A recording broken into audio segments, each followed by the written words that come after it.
Hello, thank you for watching. If you could subscribe or leave a like or leave a comment, I'd appreciate it very much. Thank you very much for watching.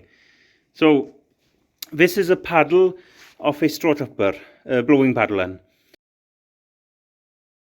So you have a load of these bolted onto a big circular flywheel, a few feet in diameter. Well, this creates a blowing with air then, plus the straw falls onto it and it chucks it out really.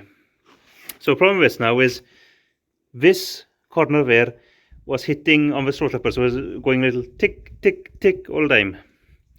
So we found a problem with it is, well, this one specifically.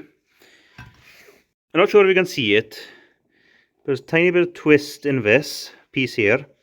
And you see this? This should be straight really, so it's a bit of bow in it to, well, this twisted this way, so this had to give either way really. That's how it has caused this to touch. You can see it better here. So you can see this piece here, it's bent down this way. It should be that way and square with this side. You can see it's bowing down. Well, pretty much, if this was bent up, this would be at a sharper angle like that, out way. Because it's bent downwards, it's actually extended this out. So it's been hitting on the housing right here. So that's it really. So I'm going to have a go first at trying to straighten this before, going for a new replacement really.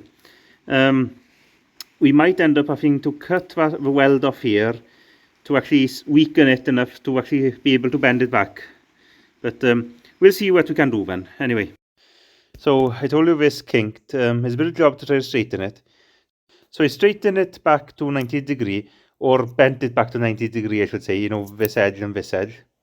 Right, we cut here to weaken it so it actually would bend. And you can see how much is actually shifted. So when we cut this was over this edge, so it's all shifted over while you bent it in. But yeah, so I'll weld that back up, and I'll weld across here because it has opened up a bit here as well. So it should be fine then. So that's it welded. Also did inside there as well. So that's done. So forgot about this little angle here, and so this bolts onto there, and it had bent as well, this chunk here. See the hit marks from straightening it now. So we've straightened this out, so it's clearly hit something and it's twisted the whole thing really.